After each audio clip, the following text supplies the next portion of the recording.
आज हम बात करने वाले हैं सिटी यूनियन बैंक की। तो पहले हम फाइनेंशियल नंबर्स देखेंगे और फिर हम स्टडी करेंगे कि ये फॉल क्यों आया है, टेक्निकली क्या रीजंस है। तो आप देख सकते हैं यहाँ पे जैन 2020 से अगर आप प्राइस कंपेयर करें तो प्राइस ऑलमोस्ट 50% से ज्यादा गिर चुका था। तो जैन में ऐसा क्या हुआ तो हम डिस्कस करते हैं। तो अब अगर फाइनेंशियल नंबर्स देखेंगे तो मार्च 2020 का जो ईयर था उसमें जो फाइनेंशियल नंबर रिपोर्ट हुए थे उसमें एक ड्रॉप आया था। उससे पहले के ईयर में 683 का प्रॉफिट था, जो इंक्रीज था पुराने ईयर से। बट इस साल यहाँ पे एक लॉस होने वाला था, मतलब पिछले से कम होने वाला था रिजल्ट। तो ये जो हमारे इंस्टीट्यूट होते हैं उनको पहले पता होता है ऐसा होने वाला है। तो उन्होंने उन जो सेलिंग आप देख सकते हैं, जैन वाले जो मार्च का क्वार्टर चालू हुआ था उससे पहले ही यहाँ पे सेलिंग चालू हो गई थी। और यहाँ पे एक फास्ट फॉल आया है। और यहाँ से मतलब जो अप्रैल की बात करें, अप्रैल 2020 के बाद यहाँ पे एक अच्छा अपमूव फिर से आया था जो नवंबर तक चला। अगर हम इसकी बात करें तो ऐसा क्या हुआ था, फिर से हम इसमें वापस ये जो ईयर है ये है अप्रैल 2020। तो अप्रैल से जो अब नेक्स्ट ईयर की बात करें तो आप देख सकते हैं वापस एक इंक्रीज आया था, 593 का प्रॉफिट अगले साल हुआ था। तो उसी टाइम के दौरान यहाँ पे फिर से एक रिट्रेसमेंट आया था। बट आप पहले के नंबर्स और अभी के नंबर्स में आप देखेंगे तो अभी भी यहाँ पे इतनी ग्रोथ हुई नहीं थी। बट यहाँ से आते आते आप देखेंगे कि जो नेक्स्ट ईयर था मार्च 2022 में, वहां पे पुराने नंबर्स से फिर से एक बड़ा इंक्रीज आया था। तो अगर हम मार्च 2022 की बात करें तो यहाँ से प्राइस ने फिर से एक अच्छा अपमूव दिया है। अगर आप इसके क्वार्टर ऑन क्वार्टर रिजल्ट्स में देखेंगे तो आप इसको देखेंगे कि ये ऑन एंड ऑफ होते रहे। कभी ये मतलब यहाँ पे जैसे 2021 में 46 करोड़ का प्रॉफिट हुआ था जो पिछले कम से काफी कम था। तो मार्च 2021 के टाइम पे प्राइस ने गिरावट की होगी। तो हम इसको देख लेते हैं। मार्च 2021 ये वाला एरिया था, यहाँ से एक शार्प फॉल आया था। और यहाँ पर आप इसके बाद क्या होता है, इसके बाद ये जो मैंने अभी बताया कि ये year on year profit increase हुआ, तो ये स्टॉक रिजल्ट्स के हिसाब से रिएक्ट करता है। पॉजिटिव रिजल्ट आता है तो गिर फॉल इंक्रीज करता है, और नेगेटिव आया तो फॉल करता है। बट अगर हम इसको सिर्फ टेक्निकली देखें तो टेक्निकली हम देख सकते हैं कि यहाँ से एक मेजर फॉल आया था, मेजर ट्रेंड लाइन का फॉल आया था।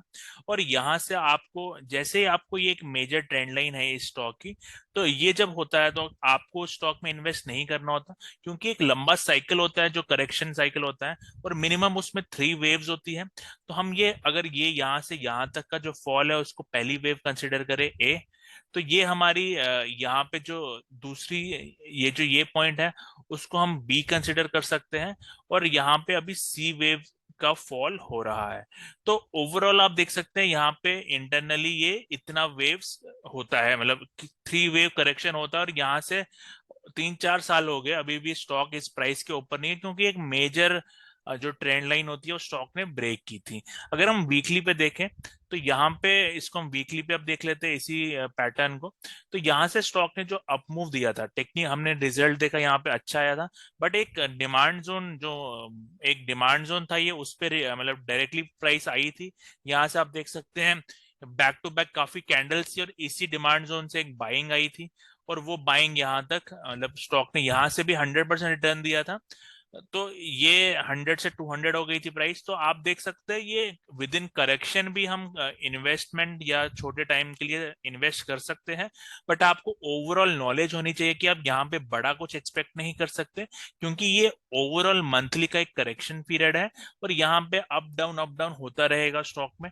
ये हमें कैसे पता चलता है ये एक लंबा करेक्शन हो, क्योंकि यहाँ पे मंथली का ब्रेकडाउन आया था।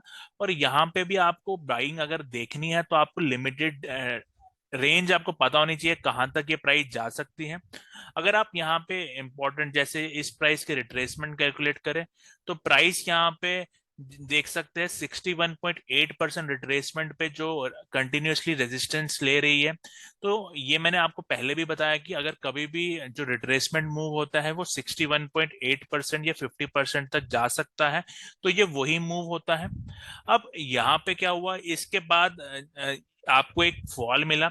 अब ये फॉल हम पहले यहाँ से यहाँ तक का टाइम निकाल लेते हैं, कितना टाइम हमें लगा है। तो उसके लिए हम यहाँ पे अपना टूल ले लेंगे। यहाँ से हम अप मूव देखेंगे तो अप मूव में हमें अराउंड 33 हफ्ते लग गए। और ये रिटर्न जो मूव इसने किया है उसका टाइम भी निकाल लेते हैं। तो उसका टाइम हम निकालेंगे तो ये आपके पास आया है 68, विच मीन्स इस टाइम से ऑलमोस्ट डबल से ज्यादा टाइम आपको लग गया। तो ये एक और जो करेक्शन बी वेव है इंटरनली, उसको भी अगर हम डिवाइड करना चाहे तो उसका ये हमारा ए वेव है, स्मॉल है। उसके बाद ये जो है ये करेक्शन है इस वेव के लिए, क्योंकि ये टाइम टेकिंग है तो ये बी वेव हो गया। और फिर ये हमें एक और सी वेव है जो अगेन एक इम्पल्सिव मूव है। ये टोटल इन ऑल हमारी बी वेव कंसिडर होती है। अब बी वेव ओवर कैसे होती है उसको भी देख लेते हैं। यहाँ पे जो ये नैरो रेंज पैटर्न हमें दिखा है, ये देखिए अगर आप इसको चार्ट पे देख सकते हैं, तो ये नैरो रेंज जो होता है ये एक पैटर्न बनता है जब हमें फॉल होने वाला होता है। तो उसके बाद आप देख सकते हैं यहाँ पे एक अच्छा फॉल आया है स्टॉक में, क्योंकि ये ओवरऑल बी वेव यहाँ पे खत्म हुई थी और यहाँ से अब फॉल आया है। अब अगर हम इसी इसी की बात अब मतलब वीकली में करें, जो सी वेव बनी है उसके अंदर भी अगर समझ लीजिए एक आपको फॉल मिला है, तो इसके बाद जो करेक्टिव पीरियड आएगा वो भी थ्री वेव होगा। तो उसका भी अगर आप देखें यहाँ से यहाँ तक स्मॉल ए हो गया है, फिर ये आपका बी वेव है और ये आपका सी वेव है। इसका मतलब जो मैंने आपको मंथली में पहले दिखाया, पहले मैं आपको मंथली में जाके बताता हूँ। जैसे यहाँ पे एक एक बार मंथली का फॉल आया था, उसके बाद आपको थ्री वेव अपमूव मिला था एबीसी, वैसे ही अगर आप वीकली में आए, यहाँ से आपको वीकली का फॉल मिला है, उसके बाद आपको यहाँ पे थ्री वेव अपमूव मिल रहा है।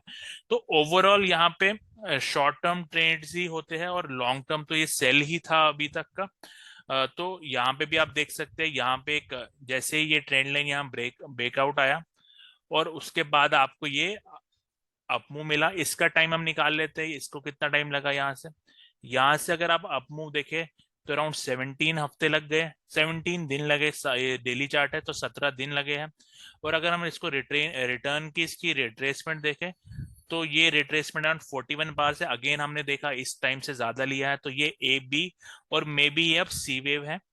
और इस एबीसी करेक्शन के बाद क्या होता है, अगर हम मंथली में दोबारा जाए तो मंथली में ये ए बी सी हुआ था, उसके बाद आपको एक और फॉल मिला था।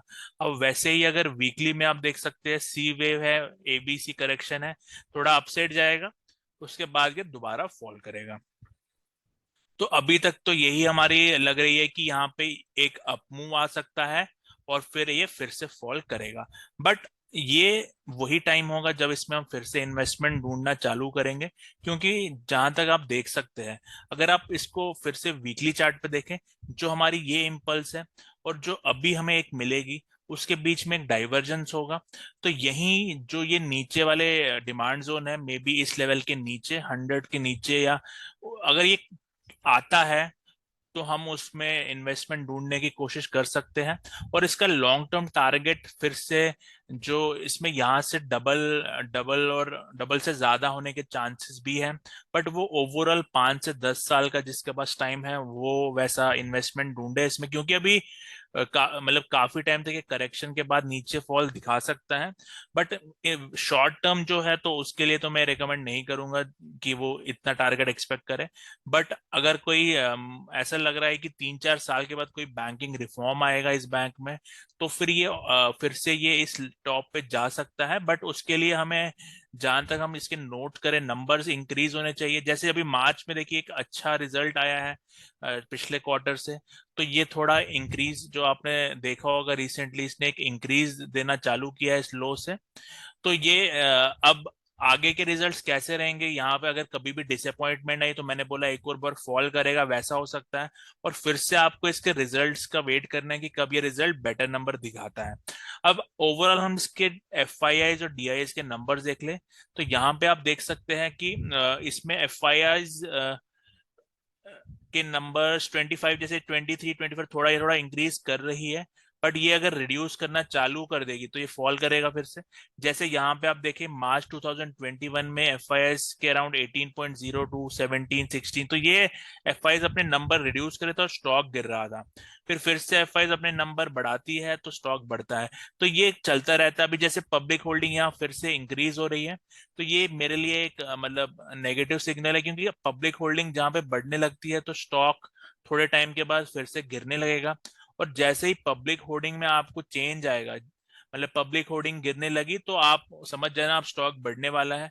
क्योंकि पब्लिक तब एग्जिट करती है जब उनका स्टॉप लॉस हिट होता है या प्राइस उनको नेगेटिव लगने लगती है, तो वही टाइम होता है जब एफआईज और डीआईज एंटर करते हैं मार्केट में और वो उनसे स्टॉक ले लेते हैं। आई होप ये सारी बातें आपको कुछ नया सीख रहे हैं, एनालिसिस कैसे करते हैं हम अपने स्टॉकों के बारे में। कोई डाउट है तो मुझे कमेंट डाल सकते हैं। ये एनालिसिस आपको पसंद आई तो चैनल को सब्सक्राइब करें, लाइक करते रहें। Thank you and have a nice day.